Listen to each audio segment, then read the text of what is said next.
So this is the 8th presentation on the fundamentals of Sri Aurobindo's philosophy in Savitri. And this is going to be on Ishwara-Shakti. So in this presentation, we'll consider Sri Aurobindo's descriptions of the dual principle of Ishwara-Shakti, both from a philosophical perspective in the life divine, and from a poetical and mystical perspective in Savitri. This dual principle, we could say as a point of introduction, is the first, the original duality, in which the one divine differentiates itself into two aspects: the one self of all and his consciousness force, which manifests all that is. As we'll see, this duality takes several different forms at different levels of the manifestation. It reproduces itself, as it were, throughout the manifestation. Even in our very basic human experience, we can sense within us a self, a conscious being, which is in a real sense different from and an observer of our body, our life processes, mental thoughts and feelings, and at least to a degree, a superior and master over them. But at the level of Ishwara-Shakti, we're speaking of the one divine being and his conscious force and energy, which is the source of all other conscious beings and energies in the manifestation. Moreover, the term Ishwara carries the important attribute of being the Lord, the master of the manifestation, which his Shakti, his consciousness force, displays in the many worlds and fields of being. And Shakti carries the important attribute of being conscious of the Lord, of whom she is the manifesting force. This duality is not separated. They are not two, they are the two who are one. They are united in identity, and yet their duality enables the being to become, to manifest, an infinite diversity of forces and forms without becoming bound or limited by the manifestation. These points are elaborated in the following passages of the Life Divine, starting on page 365, which I'll break into segments and briefly comment on each. And then afterwards we'll see how these issues are described in Savitri, in lines that give us a more vivid and living sense of their significance. So Sri Aurobindo says, it is the reality, the self, that takes the position of the conscious being regarding and accepting or ruling the works of its own nature. And apparent duality is created in order that there may be a free action of nature working itself out with the support of the Spirit, and again a free and masterful action of the Spirit controlling and working out nature. This duality is also necessary that the Spirit may be at any time at liberty to draw back from any formation of its nature and dissolve all formation, or accept or enforce a newer or a higher formation. These are very evident possibilities of the Spirit in its dealings with its own force, and they can be observed and verified in our own experience. They are logical results of the powers of the infinite consciousness, powers which we have seen to be native to its infinity. this part of the passage gives us the rationale, the underlying purpose and necessity for the duality of the conscious being and its nature. The duality which is expressed as Ishwara-Shakti and as Purusha-Prakriti. This purpose is to give a freedom and mastery of the spirit over its nature, over its own manifestation in form and energy. This freedom and mastery is an inherent possibility of the absolute and infinite being. And we'll see in the next passage some of the different forms that this duality takes, that is, as Purusha Prakriti and as Ishwara-Shakti. Sri Aurobindo says, the Purusha aspect and the Prakriti aspect go always together. And whatever status, nature, or consciousness force in action assumes, manifests, or develops, there is a corresponding status of the spirit. In its supreme status, the spirit is the supreme conscious being, Purushottama, and the consciousness force is his supreme nature, Para-Prakriti. In each status of the gradations of nature, the spirit takes a poise of its being proper to that gradation. In mind nature, it becomes the mental being.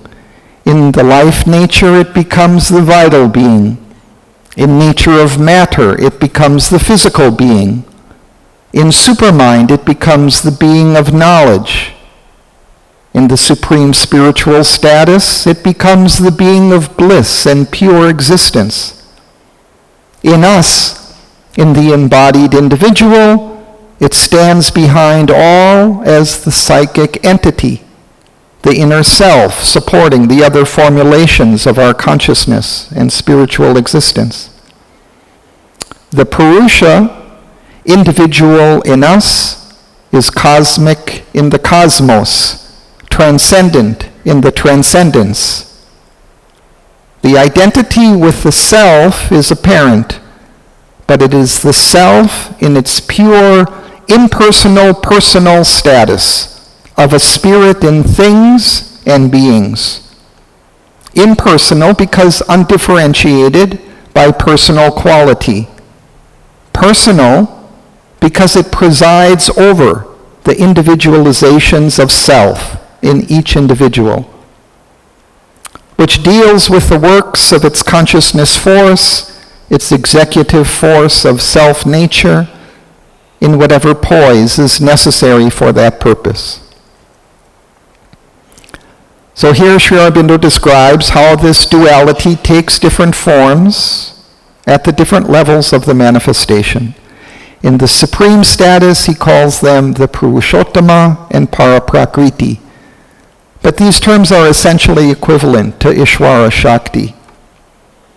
He then describes the duality at the lower levels of mind, life, and matter, and then at the higher levels of supermind and Ananda, and then as the psychic entity standing behind the human nature. At each level of the manifestation, this fundamental duality exists. He identifies the Purusha, the conscious being, with the self. But he says the self in its impersonal, personal status of a spirit in things and beings. In other words, it is identified with the impersonal self, but the self presiding over its individualities, over personal beings and their natures. In the next portion of the quote, Sri Aurobindo describes the duality in the supreme status of Ishwara-Shakti. But it is evident that whatever the posture taken or relation formed in any individual notice of Purusha Prakriti, the being is in a fundamental cosmic relation lord or ruler of its nature. For even when it allows nature to have its own way with it, its consent is necessary to support her workings. This comes out in its fullest revelation in the third aspect of the reality, the divine being who is the master and creator of the universe. Here, the supreme person, the being in its transcendental and cosmic consciousness and force, comes to the front, omnipotent, omniscient, the controller of all energies, the conscious in all that is conscient or inconscient, the inhabitant of all souls and minds and hearts and bodies, the ruler or overruler of all works, the enjoyer of all delight, the creator who has built all things in his own being, the all-person of whom all beings are personalities, the power from whom are all powers, the self, the spirit in all, by his being the Father of all that is, in his consciousness force, the Divine Mother, the friend of all creatures, the all-blissful and all-beautiful, of whom beauty and joy are the revelation, the all-beloved and all-lover. In a certain sense, so seen and understood, this becomes the most comprehensive of the aspects of the reality, since here all are united in a single formulation. For the Ishwara is supracosmic as well as intracosmic. He is that which exceeds and inhabits and supports all individuality. He is the supreme and universal Brahman, the absolute, the supreme self, the supreme Purusha. But very clearly, this is not the personal God of popular religions, a being limited by his qualities, individual and separate from all others. For all such personal gods are only limited representations or names or divine personalities of the one Ishwara. Neither is this Saguna Brahman active and possessed of qualities, for that is only one side of the being of the Ishwara. The Nirguna, immobile and without qualities, is another aspect of his existence. Ishwara is Brahman, the reality, self, spirit, revealed as possessor, enjoyer of his own self-existence, creator of the universe and one with it, pantheos, and yet superior to it, the eternal, the infinite, the ineffable, the transcendence.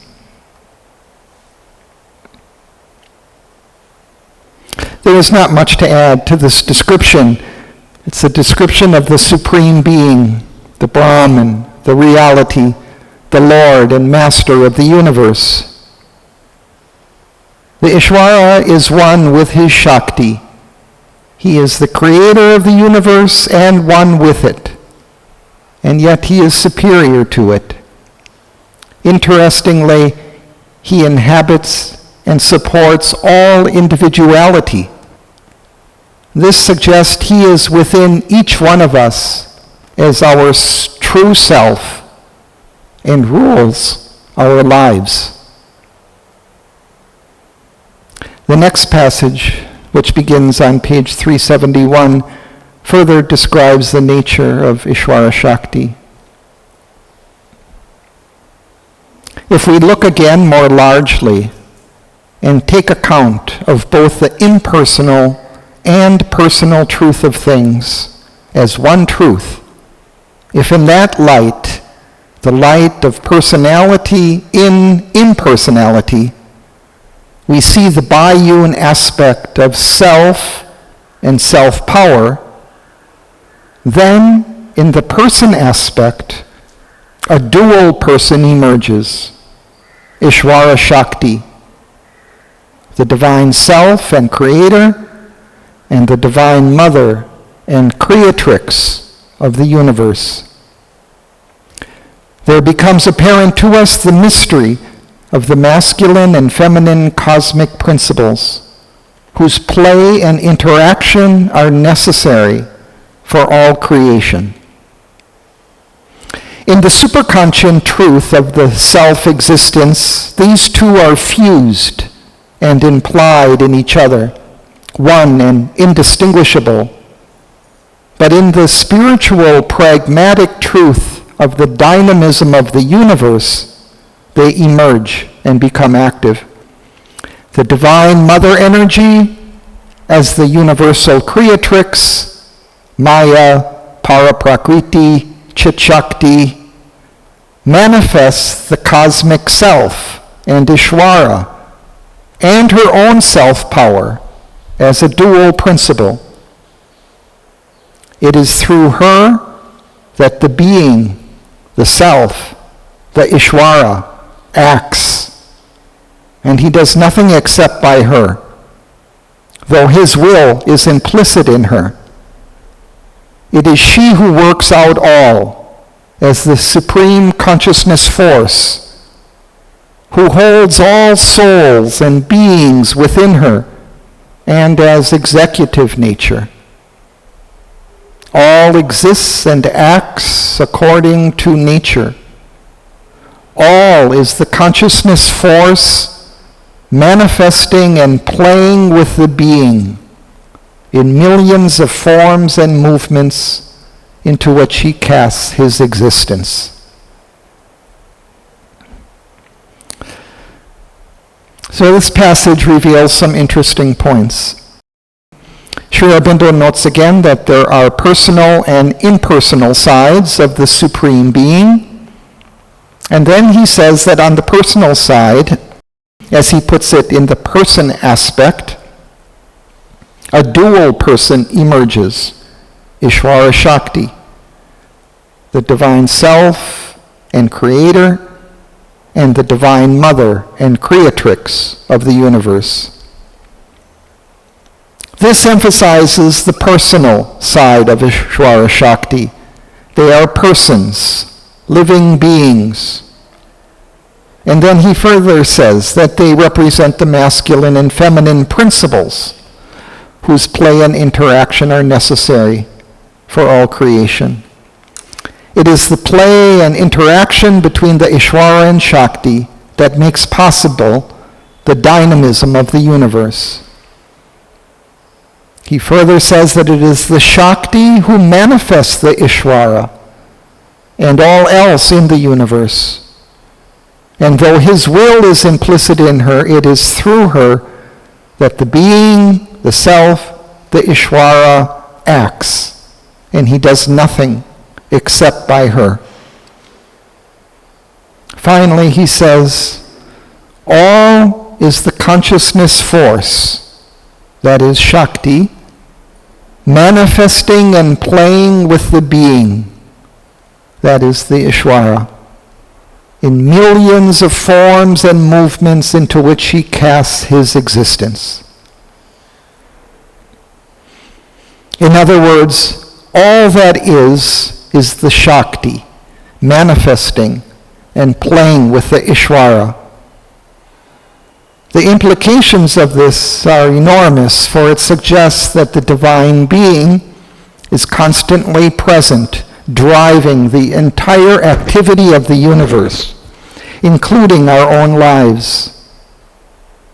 He allows his Shakti to steer, and it is her energy that powers the movement. But his presence and his sanction to her movement is constantly there. In other words, nothing happens here except by his will. And we can be sure that all that happens in our own life and in our world is the working out of his will. The passage continues. If we draw back from her workings, then all can fall into quiescence, and we can enter into the silence, because she consents to cease from her dynamic activity. But it is in her quiescence and silence that we are quiescent and cease.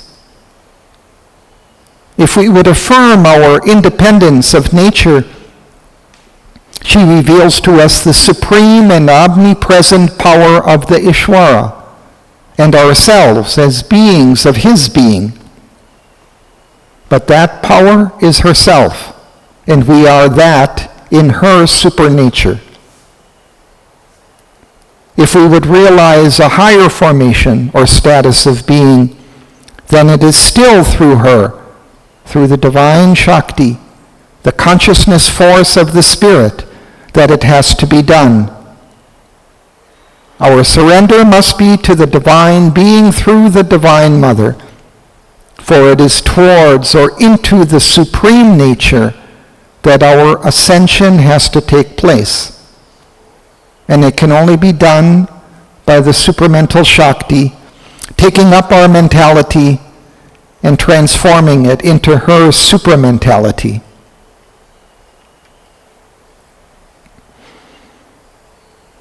Here Sri Aurobindo stresses again the supreme power of the Shakti. Not only does she manifest all that is in the universe, but she also is the silence and quiescence of the Spirit that stands behind the manifestation and supports it.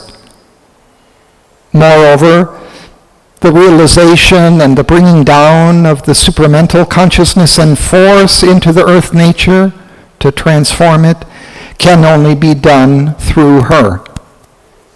All is her consciousness and force. And it is only by surrender to the divine being through her that our deliverance from ignorance can be achieved.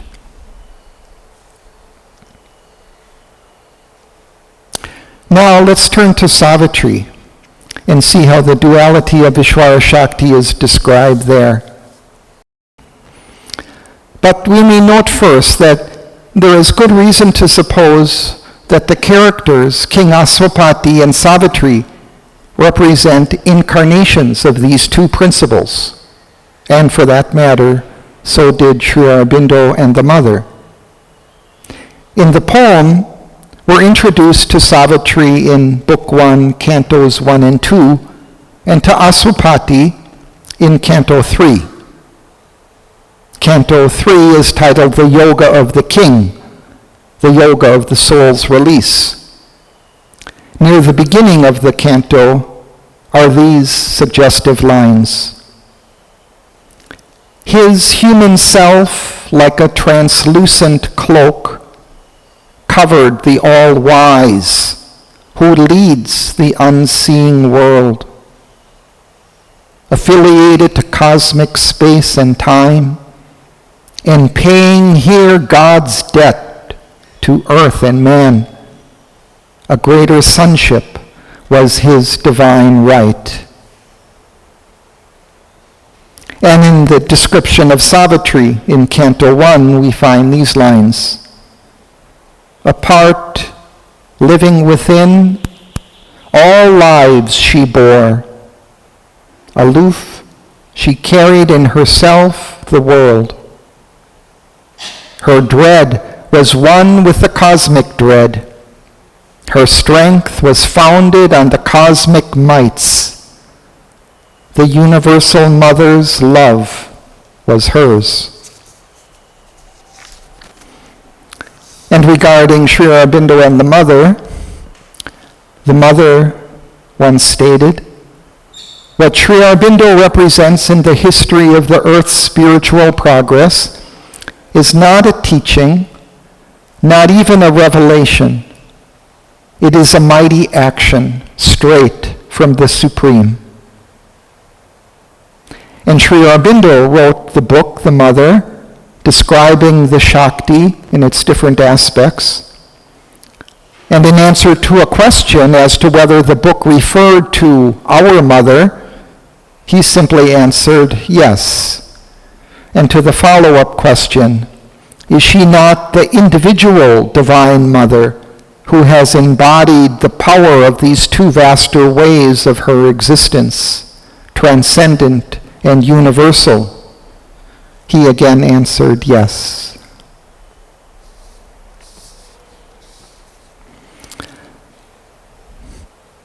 So we find an extensive description of Ishwara-Shakti in Book 1, Canto 4, The Secret Knowledge.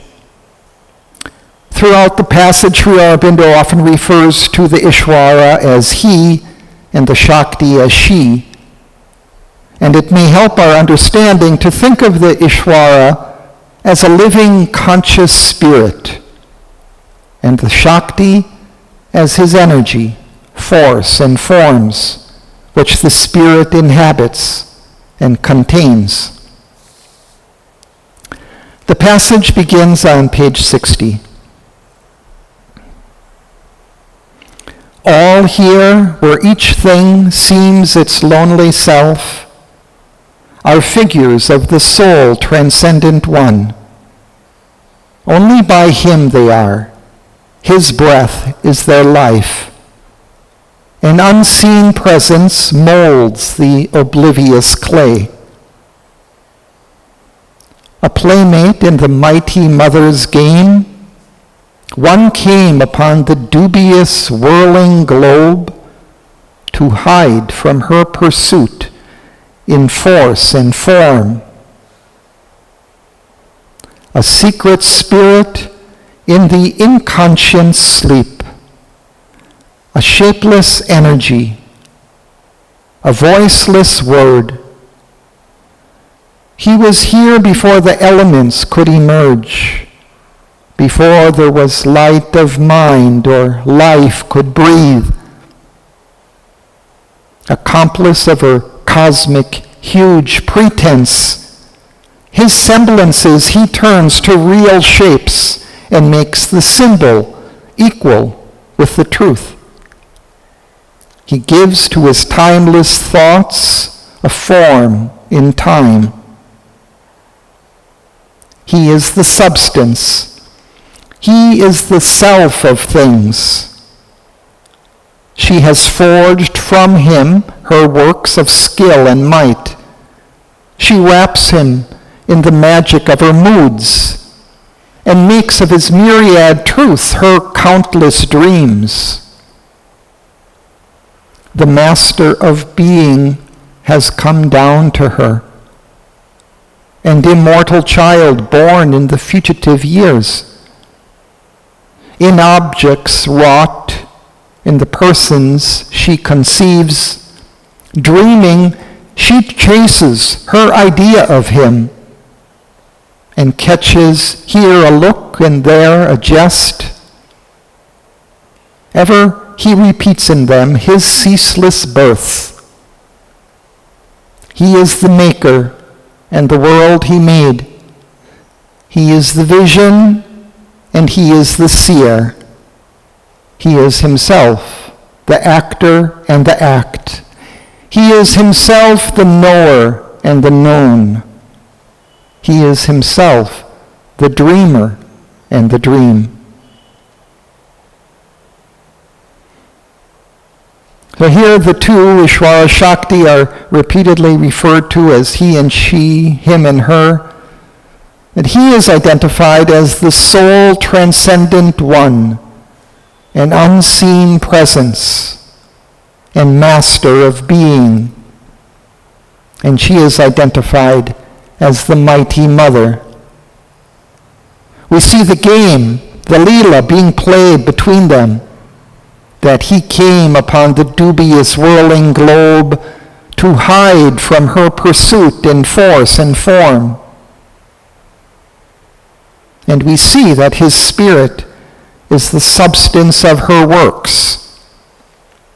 She has forged from him her works of skill and might. She wraps him in the magic of her moods and makes his myriad truths her countless dreams. We're also shown their oneness. He is the maker, and the world he made, etc. The passage continues. There are two who are one and play in many worlds. In knowledge and ignorance they have spoken and met. And light and darkness are their eyes' interchange. Our pleasure and pain are their wrestle and embrace. Our deeds, our hopes, are intimate to their tale. They are married secretly in our thought and life. The universe is an endless masquerade, for nothing here is utterly what it seems. It is a dream fact vision of a truth, which but for the dream would not be wholly true.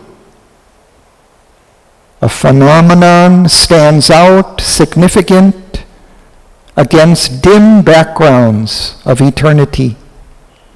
We accept its face and pass by all its means.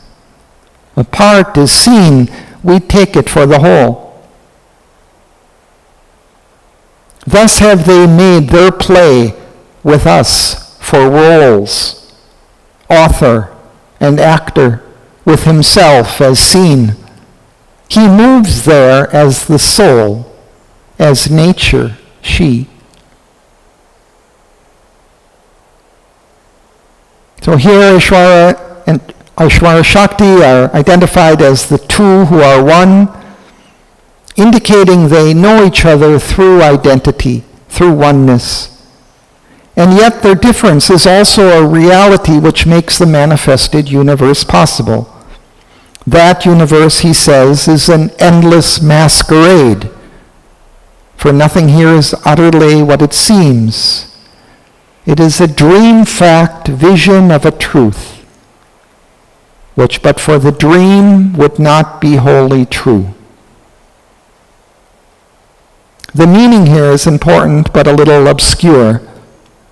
First, he says that the universe is a dream fact vision of a truth. In part, this suggests that the universe is an act of consciousness, like a dream. But it is a dream fact, not an unreal dream. This dream is a kind of representation of truth. Perhaps not an exact image of the truth, but still a representation of truth and made from the substance of the truth it represents. The line, which but for the dream would not be wholly true, suggests that the universe which represents the truth is a necessary and integral part of the truth. It implies that the unmanifest truth is not the whole truth. The manifestation, however unreal or distorted its representation may be, is yet a necessary part of the truth. We also get an explanation of why the universe is like a masquerade and not what it seems. A phenomenon stands out significant against dim backgrounds of eternity. We accept its face and pass by all its means. A part is seen, we take it for the whole. We can get a sense of this truth from science, which tells us that the visible objects we deal with in our everyday life are not solid objects as they seem, but are actually infinitesimal particles separated by space, or perhaps waves of formless energy. There is a false appearance built upon a reality of quantum energy or particles. Similarly, Sri Aurobindo says that the phenomenal world which we see appears against dim backgrounds of eternity which we cannot see. There is an underlying oneness, a whole, of which we see only broken reflections on the surface that appear as separate existences. The passage continues. Here on the earth, where we must fill our parts, we know not how shall run the drama's course. Our uttered sentences veil in their thought. Her mighty plan she holds back from our sight. She has concealed her glory and her bliss, and disguised the love and wisdom in her heart. Of all the marvel and beauty that are hers, only a darkened little we can feel. He too wears a diminished Godhead here. He has forsaken his omnipotence. His calm he has forgone, and infinity. He knows her only. He has forgotten himself. To her he abandons all to make her great. He hopes in her to find himself anew, incarnate, wedding his infinity's peace to her creative passion's ecstasy.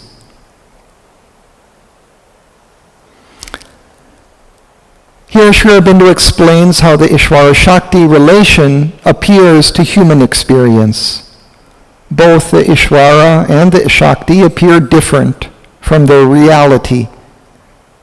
First, the Shakti, who in reality is a supremely conscious force, appears to our sight a directionless force of inconscient nature, and also diminished in its wisdom, love, glory, and delight. We can't see where nature is leading us or if there is any meaning to its drama at all. And second, the Ishwara, who is in reality the Lord of nature, seems to have forgotten himself and his calm and strength, and is completely identified with this diminished action of nature. Abandoning himself to her, he hopes she will lead him to eventually find himself again in a new way, in a new creation that marries his infinity's peace with her creative passion's ecstasy. The passage continues. Although possessor of the earth and heavens, he leaves to her the cosmic management and watches all, the witness of her scene.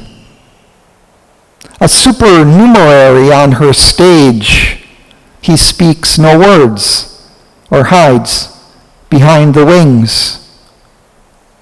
He takes birth in her world, waits on her will, divines her enigmatic gestures sense, the fluctuating chance turns of her mood, works out her meanings she seems not to know, and serves her secret purpose in long time. As one too great for him, he worships her. He adores her as his regent of desire. He yields to her as the mover of his will. He burns the incense of his nights and days, offering his life, a splendor of sacrifice. A rapt solicitor for her love and grace. His bliss in her, to him, is his whole world. He grows through her in all his being's powers. He reads by her God's hidden aim in things, or a courtier in her countless retinue, content to be with her and feel her near, He makes the most of the little that she gives, and all she does drapes with his own delight. A glance can make his whole day wonderful. A word from her lips with happiness wings the hours. He leans on her for all he does and is. He builds on her largesses, his proud, fortunate days, and trails his peacock plumage joy of life, and suns in the glory of her passing smile. In 1,000 ways he serves her royal needs. He makes the hours pivot around her will, makes all reflect her whims. All is their play. This whole wide world is only he and she.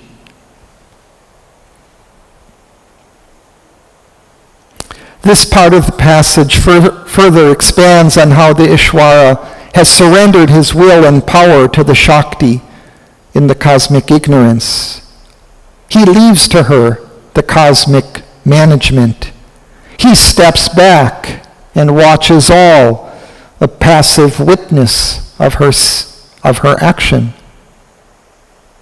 At the same time, hidden behind in the secret soul, he takes birth in her world and supports the characters in her drama's scene. He takes joy in the play, accepts whatever nature gives, and fills it with his own delight. At the same time, his soul personality grows through the course of many lifetimes, gradually developing his being's powers, and discovers God's hidden aim in things through her signs and symbolic forms. As he grows conscious of her play with him, he serves her in 1,000 ways and enjoys her companionship in all her many moods and movements. We see how the divine being, the Ishwara, takes great delight in the Shakti and the world she has made. He enters the world in the form of the soul, stands behind, witnessing nature, and then gradually grows in all his being's powers and learns to read God's hidden aim in things.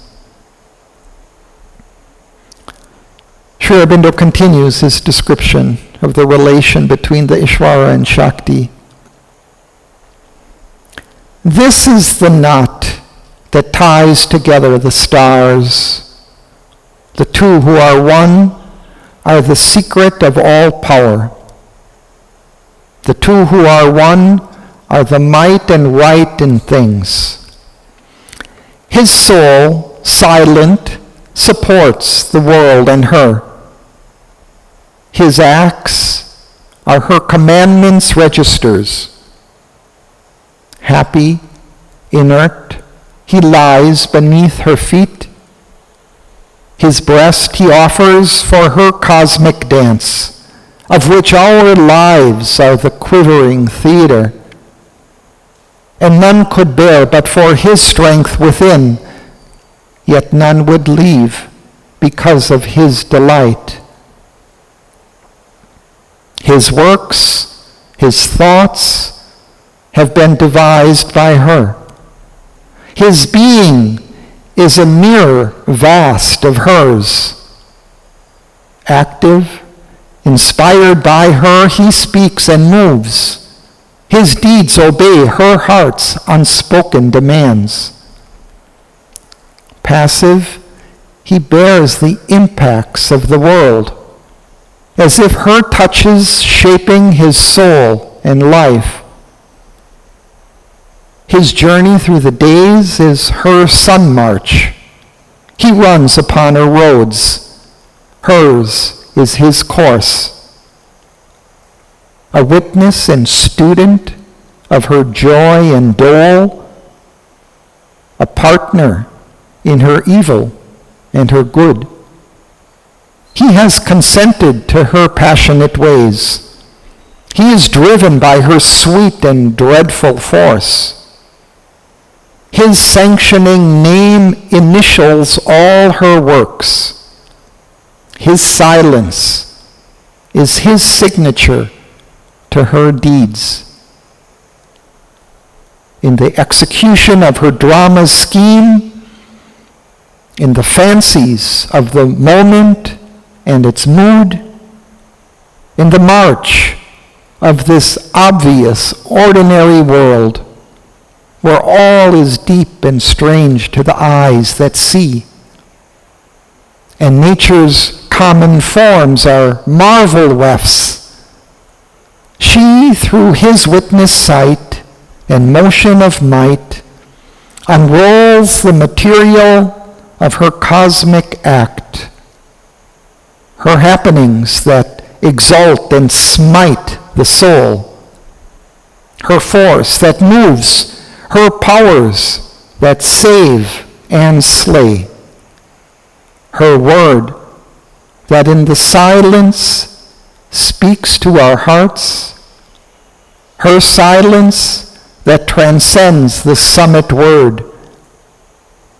her heights and depths to which our spirit moves, her events that weave the texture of our lives, and all by which we find or lose ourselves.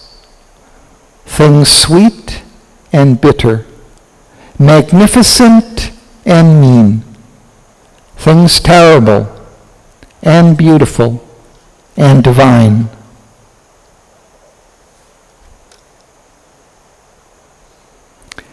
In the second line above, Sri Aurobindo says, "The two who are one are the secret of all power." Both are essential for the absolute power. His soul, silent, supports the world and her. His underlying spiritual presence, strength, and delight enables us to bear her tremendous cosmic dance. If we can feel and identify with the soul that underlies all things, it will provide an invincible power that will carry us through all. She provides the action, the force, the happenings, the heights and depths to which our spirit moves. She is the ceaseless motion that carries us in its waves as she unrolls the material of her cosmic act. All this drama is hers. She weaves the texture of our lives and provides all by which we find or lose ourselves, while he is the witness and student of her joy and dole. The passage continues. Her empire in the cosmos she has built. He is governed by her subtle and mighty laws. His consciousness is a babe upon her knees. His being a field of a vast experiment. Her endless space is the playground of his thoughts. She binds to knowledge of the shapes of time and the creative error of limiting mind and chance that wears the rigid face of fate, and her sport of death and pain and nescience, his changed and struggling immortality. His soul is a subtle atom in a mass. His substance a material for her works. His spirit survives amid the death of things. He climbs to eternity through being's gaps. He is carried by her from night to deathless light. This grand surrender is his free will's gift.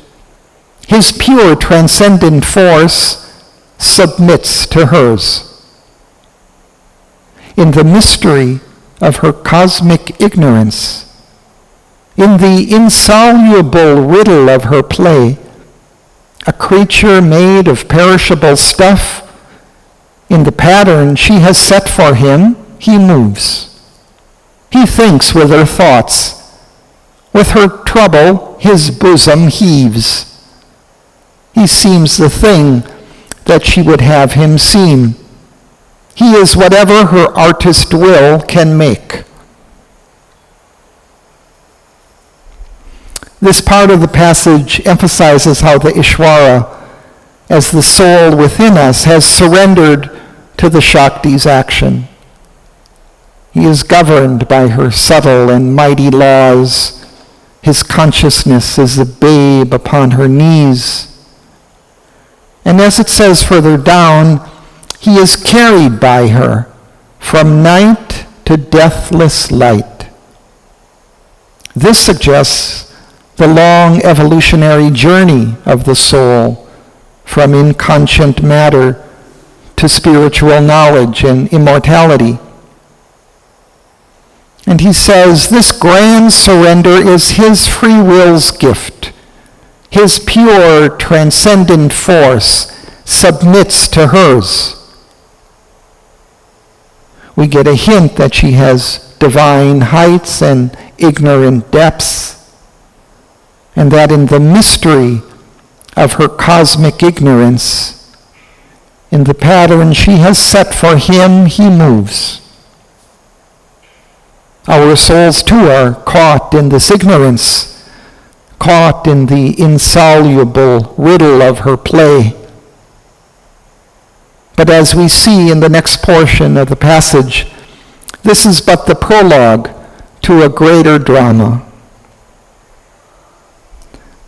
Although she drives him on her fancy's roads, at play with him as with her child or slave, to freedom and the eternal's mastery and immortality's stand above the world, she moves her seeming puppet of an hour. Even in his mortal session in body's house, an aimless traveler between birth and death, ephemeral, dreaming of immortality, to reign, she spurs him. He takes up her powers. He has harnessed her to the yoke of her own law. His face of human thought puts on a crown.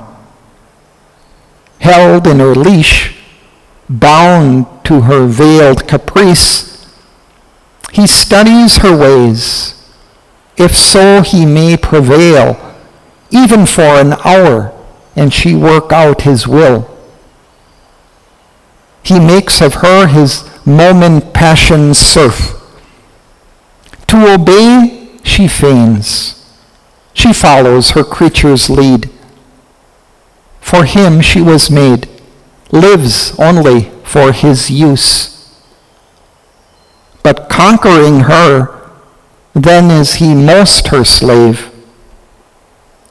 He is her dependent.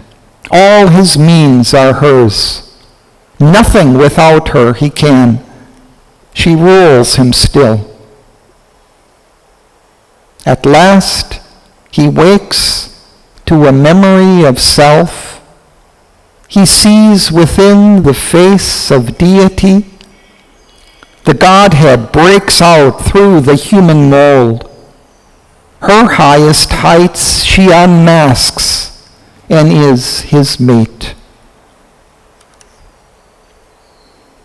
In this final part of the passage, Sri Aurobindo points to the higher destiny of the relation between the Ishwara and Shakti. While in the cosmic ignorance she drives him on her fancy's roads, she is leading him to freedom and the eternal's mastery and immortality's stand above the world. And even at our human level, to reign, she spurs him. She leads us to take up her powers and harness her to the yoke of her own law. Even our human thought puts on a crown as we develop growing mastery over nature's powers, and we study her ways so that she might work out our will. But then we see that this too is part of the game, that she only feigns to obey. She pretends to succumb to our human will because we are her dependents, and all our means are hers. Nevertheless, she leads us to her divine heights, where the Godhead breaks out through the human mold. Her highest heights she unmasks and is his mate. Finally, the soul, which was her seeming puppet of an hour, wakes to a memory of self and becomes her conscious mate. The two who are one, the Ishwara-Shakti.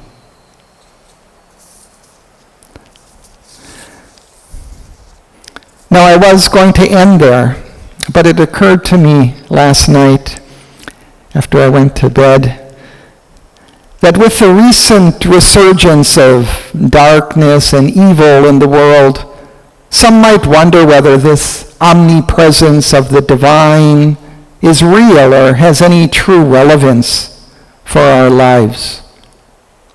And to this I wanted to add that Sri Aurobindo presents a view of reality which is one but multifaceted. In various places in the poem, he depicts in vivid detail one or another of these facets. Here he is emphasizing the constant and all-pervading presence and action of the divine.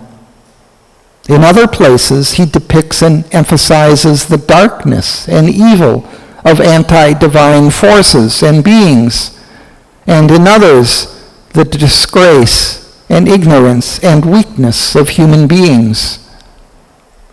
Each of these perspectives have a truth and do not cancel the truth of the other perspectives.